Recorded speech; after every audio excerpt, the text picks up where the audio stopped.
Hello everyone, कैसे हैं आप लोग। आज हम दक्षिण में हुए आंग्ल मैसूर युद्ध की चर्चा करेंगे। तो आइए स्टार्ट करते हैं। मैसूर पहले विजयनगर के अधीन था। 1612 में विजयनगर के राजा वेंकट द्वितीय ने राजा वाडियार को मैसूर के राजा की उपाधि दी। वाडियार वंश के अंतिम शासक चिक्का कृष्ण राजा द्वितीय के शासनकाल में राज्य की वास्तविक सत्ता देवराज और नंदराज के हाथों में थी। मैसूर पर इस समय निरंतर मराठों का आक्रमण होता रहा था, जबकि निजाम मैसूर को अपने अधिकार में मानता था। ये जो है, अगर हम बात करें तो इसके पड़ोस में मराठा और ये निजाम का एरिया, और ये जो ग्रीन जो एरिया है वो मैसूर का एरिया था। 1749 में हैदर अली ने नंदराज के सैनिक अधिकारी के रूप में सैनिक जीवन की शुरुआत की। हैदर अली के दादा बहलोल लोधी पंजाब से आकर गुलबर्गा में बस गए थे। 1755 ईस्वी में हैदर अली डिंडीगुल का फौजदार बना। इसी वर्ष हैदर अली ने डिंडीगुल में ही तोप व गोला बारूद बनाने का कारखाना फ्रांसीसियों की मदद से स्थापित किया। मैसूर पर निरंतर मराठा आक्रमणों के कारण राजधानी श्रीरंगपट्टनम पर मराठा आक्रमणों का भय था। अतः हैदर अली ने 1761 में मैसूर के राज सिंहासन पर मराठा ब्राह्मण खंडेराव की मदद से अधिकार कर लिया। हैदर अली पर 1764, 1766 व 1771 में मराठों के आक्रमण भी हुए। फ्रांसीसी सेनापति दुलातूर हैदर के अधीन कार्य करता था। अंग्रेजों से किस प्रकार इनका संघर्ष हुआ उसके बारे में हम चर्चा करते हैं। अंग्रेजों से संघर्ष। दक्षिण में हैदर अली के बढ़ते प्रभाव से अंग्रेज चिंतित थे। अंग्रेज हैदर अली को अपना प्रबल प्रतिद्वंदी मानते थे और उसकी शक्ति का दमन करना चाहते थे। अतः दोनों पक्षों में युद्ध होना स्वाभाविक था।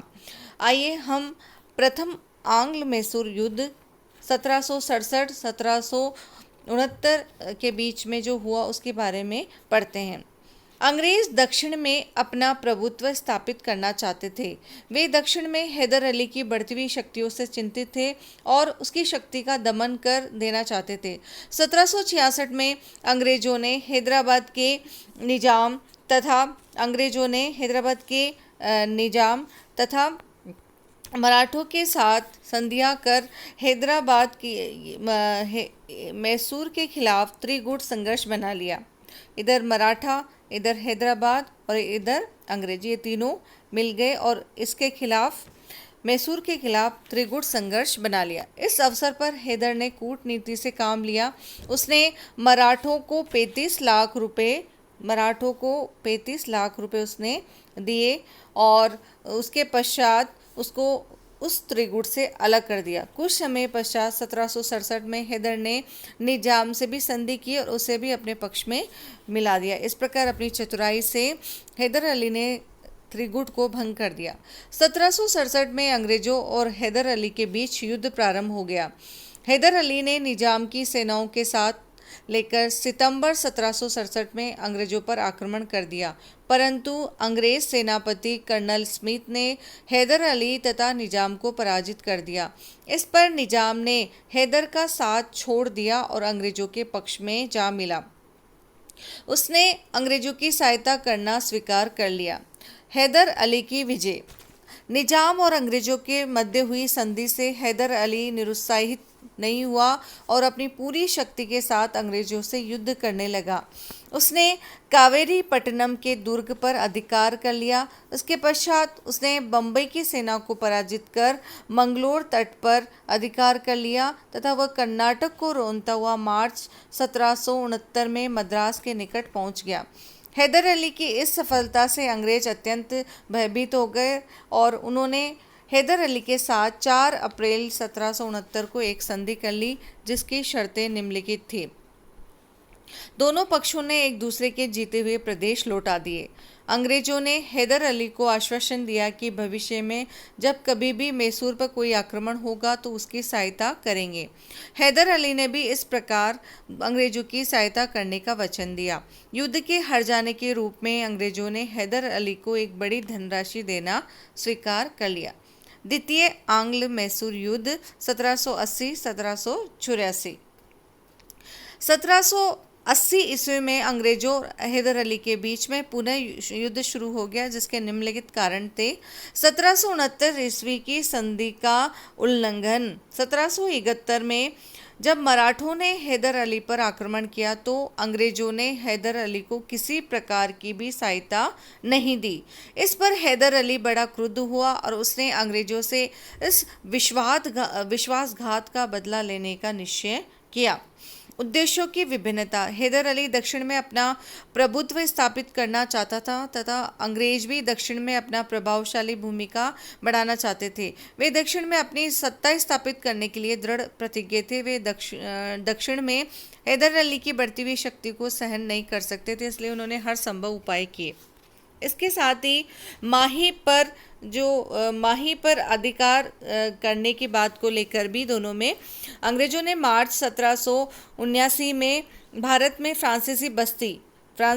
ये जो माहे है वो फ्रांसीसी बस्ती थी, इस पर अधिकार कर लिया। इससे हैदर अली बड़ा क्रुद्ध हुआ क्योंकि माही की बस्ती मैसूर राज्य में थी और यह बस्ती हैदर अली के लिए बड़ी लाभप्रद थी। अतः हैदर अली ने अंग्रेजों को माही की बस्ती खाली करने के लिए कहा, परंतु उन्होंने हैदर अली को आदेश मानने से इनकार कर दिया। फलस्वरूप हैदर अली ने अंग्रेजों को सबक सिखाने का निश्चय कर लिया। गुंटूर पर अंग्रेजों का अधिकार। 1779 में अंग्रेजों ने गुंटूर पर अधिकार कर लिया। इससे हैदर अली तथा हैदराबाद का निजाम दोनों ही अंग्रेजों से नाराज हो गए। अंग्रेजों ने गुंटूर पर अधिकार करके हैदर अली के समुद्र तट पर पहुंचने के मार्ग को अवरुद्ध कर दिया, जिससे हैदर अली का अंग्रेजों से नाराज होना स्वाभाविक था।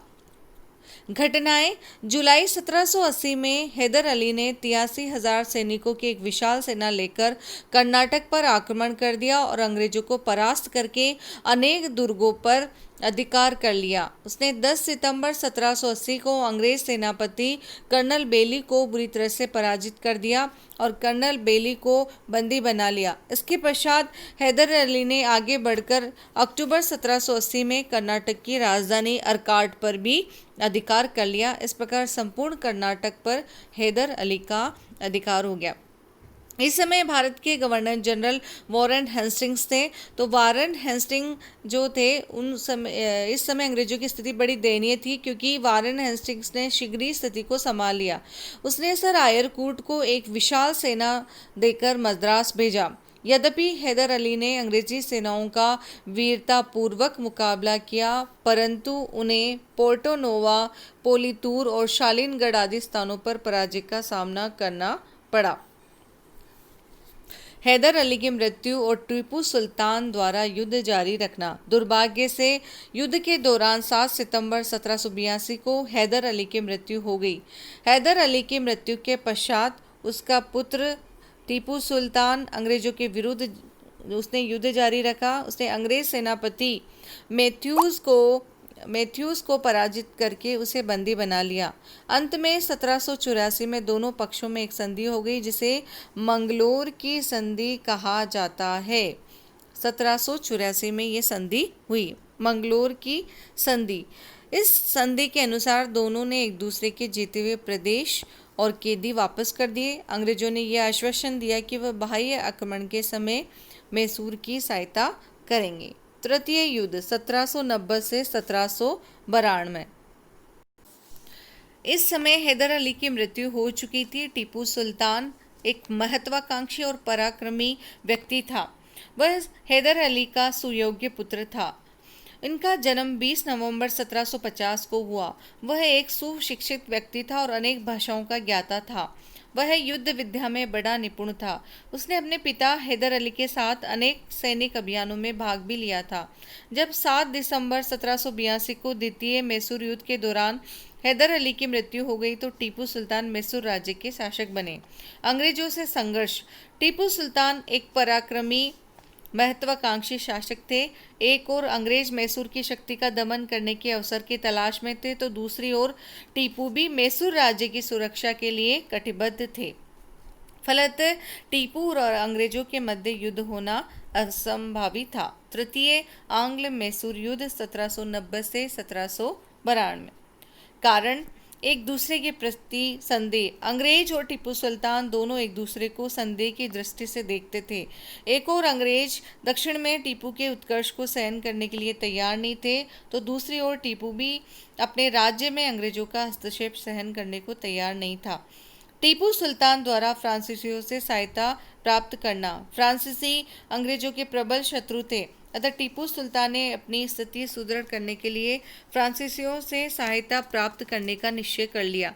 उसने 1787 में फ्रांस से सहायता प्राप्त करने के लिए वहां अपने विशेष दूत भेजे। इससे अंग्रेज बड़े चिंतित हुए और उन्होंने टीपू सुल्तान की शक्ति का दमन करने का निश्चय कर लिया। टीपू का फ्रांस और टर्की की ओर झुकाव अंग्रेजों को नागवार गुजरा। गुंटूर पर अंग्रेजों का अधिकार। 1785 में लॉर्ड कॉर्नवालिस ने हैदराबाद के निजाम पर दबाव डालकर गुंटूर का किला अंग्रेजों के लिए प्राप्त कर लिया। इसके बदले में अंग्रेजों ने निजाम को वचन दिया कि वे टीपू सुल्तान द्वारा जीते हुए प्रदेशों को उसे वापस दिलाने का प्रयत्न करेंगे। परिणाम स्वरूप टीपू और अंग्रेजों के बीच में कटुता में वृद्धि हुई। टीपू सुल्तान द्वारा ट्रावनकोर पर आक्रमण। टीपू समुद्र तक पहुंचने के उद्देश्य से भी ट्रावनकोर पर अधिकार करना चाहता था, ताकि फ्रांसीसियों से सहायता प्राप्त की जा सके। अतः 1789 में टीपू सुल्तान ने ट्रावनकोर पर आक्रमण कर दिया। इससे अंग्रेज बड़े नाराज हुए, क्योंकि ट्रावनकोर का राजा अंग्रेजों के संरक्षण में था। अतः 1790 में कॉर्नवालिस ने टीपू सुल्तान के विरुद्ध युद्ध की घोषणा कर दी। लॉर्ड कॉर्नवालिस ने युद्ध प्रारंभ करने से पूर्व मराठों और निजाम को अपनी ओर मिला लिया। तीनों के संयुक्त रूप से टीपू सुल्तान के विरुद्ध संघर्ष करने का निश्चय किया। इसके पश्चात जून 1790 में अंग्रेज सेनापति जनरल मीडोज ने मैसूर राज्य पर आक्रमण कर दिया, परंतु उसे कोई सफलता नहीं मिली। टीपू ने अंग्रेजी सेनाओं का वीरतापूर्वक मुकाबला किया और उन्हें अनेक स्थानों पर पराजित कर दिया। अतः 1791 में कॉर्नवालिस ने स्वयं मद्रास पहुंचकर सेनापति का पद संभाल लिया। उसने सैन्य संचालन का कार्य अपने हाथों में ले लिया। मार्च 1791 में उसने बंगलोर में अधिकार कर लिया और बढ़ता हुआ टीपू की राजधानी श्रीरंगपट्टनम के निकट पहुंच गया। शीघ्र ही टीपू के अनेक दुर्गों पर शत्रु का अधिकार हो गया। फरवरी 1792 में अंग्रेजी सेनाएं टीपू की राजधानी श्रीरंगपट्टनम तक पहुंच गई। विवश होकर टीपू को मार्च 1792 में अंग्रेजों से संधि करनी पड़ी, जिसे श्रीरंगपट्टनम की संधि कहा जाता है। श्रीरंगपट्टनम की संधि मार्च 1792। इस संधि के में जो शर्तें थी, टीपू को अपने आधे राज्य से वंचित होना पड़ा, जो अंग्रेजों, मराठों और निजाम ने आपस में बांट लिया। टीपू को 30 लाख पौंड युद्ध के हर जाने के रूप में देने पड़े। उसे अपने 2 पुत्र भी बंधक के रूप में अंग्रेजों के पास रखने पड़े। चतुर्थ आंग्ल मैसूर युद्ध। चतुर्थ आंग्ल मैसूर युद्ध 1799 में अंग्रेजों और टीपू के बीच चतुर्थ मैसूर युद्ध हुआ, जिसके निम्नलिखित कारण थे। टीपू सुल्तान अपनी पराजय का बदला लेना चाहता था। मैसूर के तृतीय युद्ध में पराजित होने के कारण टीपू को अंग्रेजों के साथ एक अपमानजनक श्रीरंगपट्टनम की संधि करनी पड़ी थी। वह इस अपमान को भूल नहीं सका और अंग्रेजों से अपनी पराजय का बदले जो लेना था उसका निश्चय किया। उसने अपनी राजधानी श्रीरंगपट्टनम की सुदृढ़ किलेबंदी की तथा अपनी सैन्य शक्ति में भी वृद्धि की।